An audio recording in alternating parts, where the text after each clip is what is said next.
program, we bring in Uncle B, all-around good man, dual threat analyst, and a national champion at BYU. Blaine Fowler is back with us on the Deseret First Credit Union hotline via Zoom. Blaine, great to have you back on the program. How are you? I'm doing good. Good to be with you guys. And hopefully before too long, I'll be able to come in studio with you guys as things get better. So I look forward to that day even more. As do we. Jerem just mentioned the 1980-81 BYU basketball reviewable special. What do you remember about that season as you were, I think, transitioning out of high school to BYU? Yeah, no, I remember that. That was part of the excitement around BYU back when I was trying to decide where I was going to go.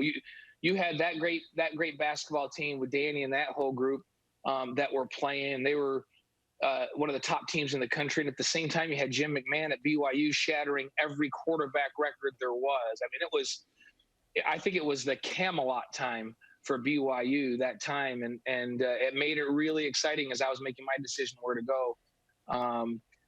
When I chose BYU, everybody knew exactly who they were, not just because of the football program and because of what Jim McMahon was doing, but also because of what Danny Ainge and the basketball program was doing. Let's explore that just for a moment, then we'll jump into some of our trending topics with you. You told Joe Paterno no. You told Penn State no so you could come to BYU. A lot of people don't know that about you. Yeah, it was it's interesting how Joe used to recruit. So he brings you into his office, you sit across the desk, and he said to me, he says, Blaine, I shouldn't have to say anything more than we're offering you a scholarship to Penn State. And that's all you need to know. And we want you here. And they had been really, really good. And they felt like, hey, our reputation is what it is. And when we're offering you a scholarship, that's all you should need to hear. You should be coming here. You live close to here.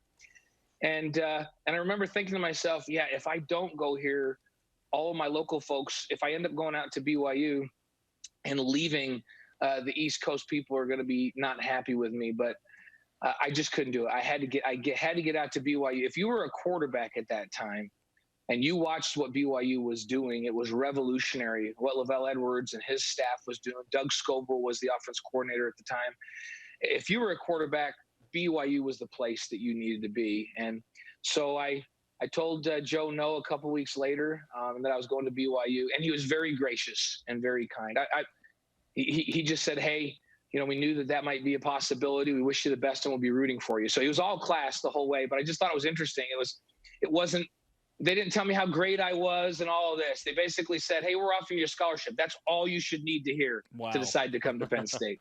Goodness, Blaine, you think that little decision on which university to attend had any impact on your life? Oh my goodness. Like in every way possible. So I look back and I look at it. 3 of the schools that were in my Final Four won national championships during the time that I was in school. So obviously BYU, we won one in '84, but Penn State also won one during my college time, and Miami was the other one that I told no, and they won a national championship or 2 maybe while I was in school. So winning was not going to be a question regardless of where I went, but all of the other things that are way more important than being involved in a football program, the friendships and the connections for life. And this is, of course, where I met Brenda and with all of the things that we do together. I mean, BYU's been my life ever since then. And I can't imagine it would have been the same had I gone to Penn State or to Miami for that matter. So I don't look back, even though I wasn't the starter when I was here. I had great opportunities. I played with great people. And I wouldn't trade it, even if they said to me, hey, you're going to replace Todd Blackledge, which is what they were telling me I was going to do, and you're going to go be the starting quarterback and win the national championship at Penn State. Even if I knew that was the case, I would still go back and choose BYU because of what's happened since then. What an amazing story. Now let's jump into Zach Wilson. So we've been talking about, what do we expect from him, and if he plays all 12 games, and do we even expect Zach Wilson to play all 12 games because of just what's gone on with BYU quarterbacks and, knock on wood, injuries and ineptitude at times, right? So first off, do you expect the starting quarterback, which we think will be Zach Wilson, to play all 12 games? Who was the last quarterback that BYU had that played all 12 games? Was it Max? I would think Taysom Hill in 2013. Yeah, Taysom Hill is a sophomore in 2013. Taysom did. I think you have to expect that they're going to. There's a couple of things that BYU has going for them this year. They have that really veteran and deep offensive line coming back.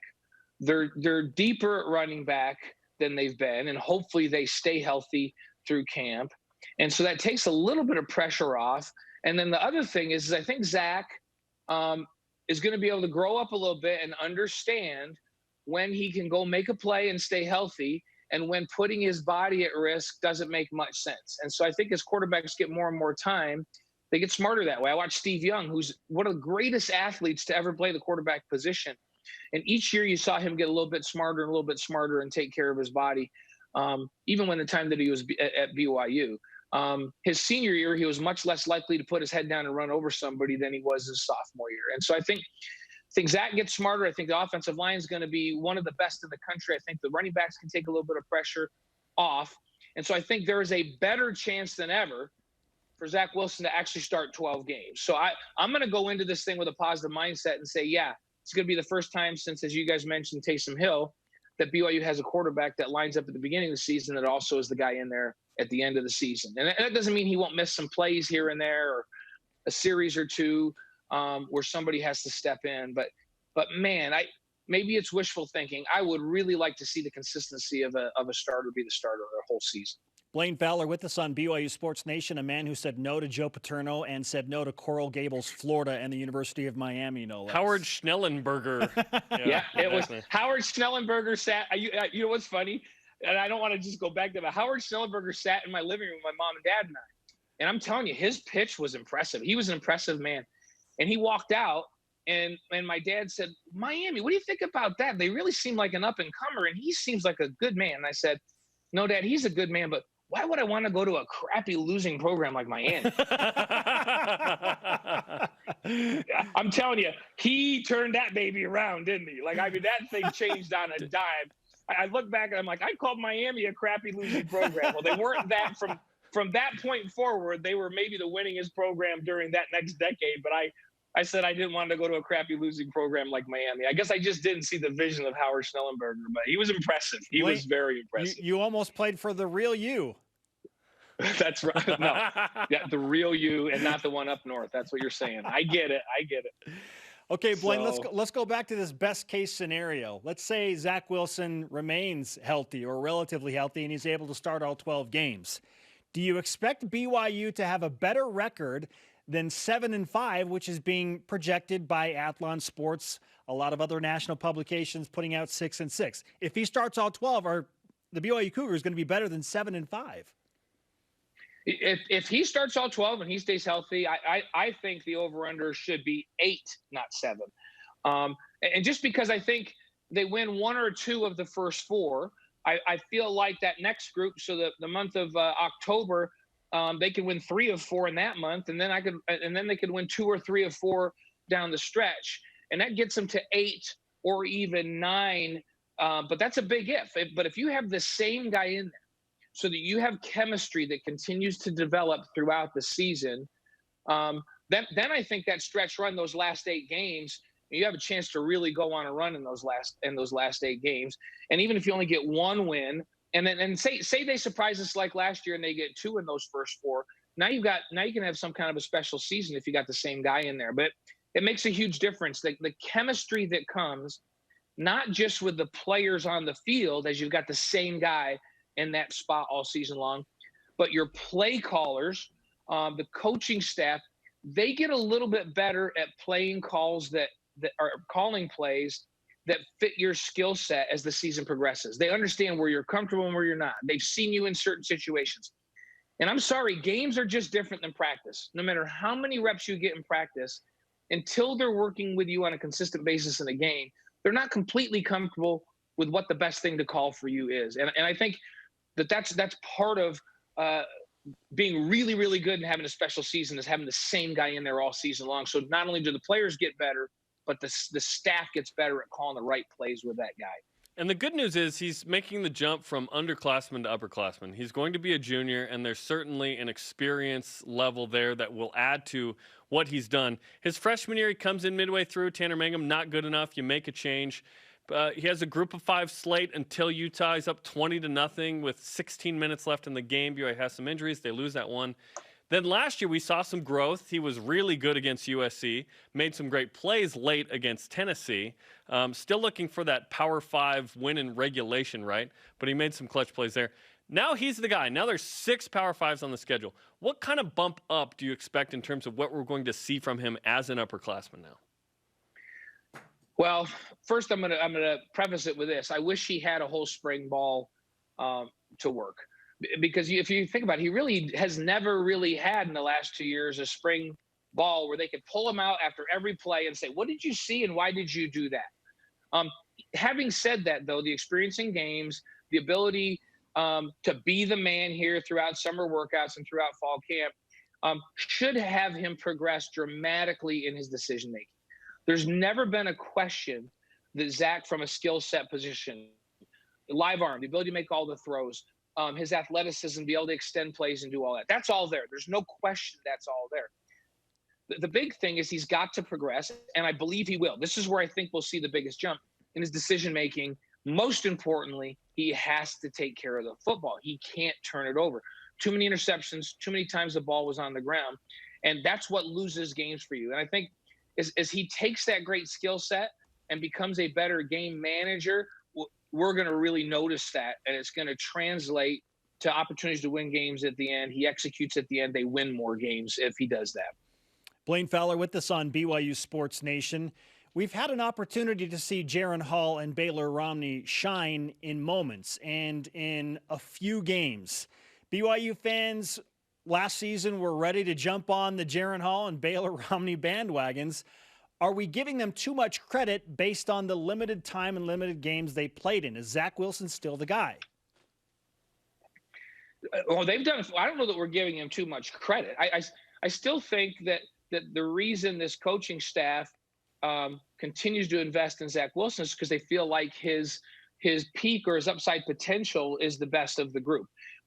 For the reasons that we just talked about, he makes all the throws. He's athletic. He has all of that, and he's got a savvy confidence about him that also you need to be a really good quarterback. Now, having said that, I think that Jaron Hall is a crazy dual threat guy. Like his athleticism, his speed and size is off the charts. He's got a really, really strong arm. It'd be fun to see him if they built an offense specifically around his skill set. But the worry you have with him is the injuries that he has had make you think to yourself, wait a minute, do we take the time to build an entire offense around his skill set specific to him if we're not positive that he can make it through several games without being hurt? That's the big if in the back of the minds for Jaron. And mind you, I realize that Zach has been hurt as well. His are more weird things, though, like hitting your thumb on your own teammate's thigh pad and breaking your thumb. That's a fluke kind of a thing. These head injuries with Jaron have been a cause for concern. I think they believe in him, but in the back of their minds, I think they worry that he can stay healthy. And I think Baylor had proven in last season to maybe be the best decision maker out of all of them. He's got a good arm. He can make the throws. He's not as athletic as the other two, so he's limited in that area. And that's why I think they kind of have him in that order. I think Baylor can play for anybody because he's going to manage games and do great things. I feel like they think that Zach Wilson is the best combination of all of those things. If he can make a major step forward in game management this year, then I think they've got exactly what they're looking for, and that's an NFL type guy that can do everything that they need him to do in that offense. Blaine, great to catch up with you, man. We look forward to having you back in Studio B, and sincerely, thank you for choosing BYU back in 1980. It's the best thing that ever could have happened to me. All right, Blaine. I'm the one that owes a huge debt of gratitude to BYU for coming all the way back out to New York, and it was Fred Whittingham that recruited me, Fred Sr. So that's why the Whittingham family is so near and dear to my heart. Fred's the one that really convinced me that I should be at BYU. I owe Fred a ton. Understandably, yeah, there's some sentiment there. Thanks, Blaine. All right, guys. Talk to you soon. Blaine Fowler.